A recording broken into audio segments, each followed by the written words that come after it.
আসসালামু আলাইকুম বন্ধুরা, আজকে চলে এসেছি বাজারের দাম শোনার জন্য কোন সবজির কেমন দাম।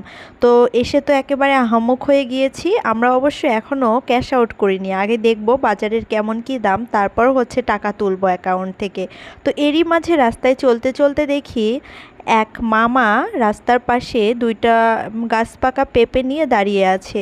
তো যাই জিজ্ঞেস করলাম, মামা পেঁপের দাম কত? উনি বলতেছে 100 টাকা কেজি, মানে কেজি ভাव বিক্রি করতেছে আর কি, 100 টাকা কেজি। তো আমি বললাম যে একটার ওজন কত হবে? আমার বর হাতে নিয়ে বলল 1 পোয়ার মতো হবে। উনি বলছে না না, হাফ কেজিরও বেশি হবে। তো মানে কি বলবো, এত দাম, জিনিসের দাম শুনে একেবারে আকাশে উড়ে গেছি। যাই হোক, খুব খাইতে ইচ্ছা করছিল, তাই আর কি। তারপর এখানে যাওয়ার সময় দেখি কি স্টুডেন্টরা মনে হয় কিসের যেন একটা ক্যাম্পিং করতেছে আর কি। তারপর এখান থেকে আমরা চলে আসলাম হচ্ছে সবজির বাজারে। তারপর সবজির বাজারের ভিতরে ঢুকছি, এখানে এক আন্টি বিক্রি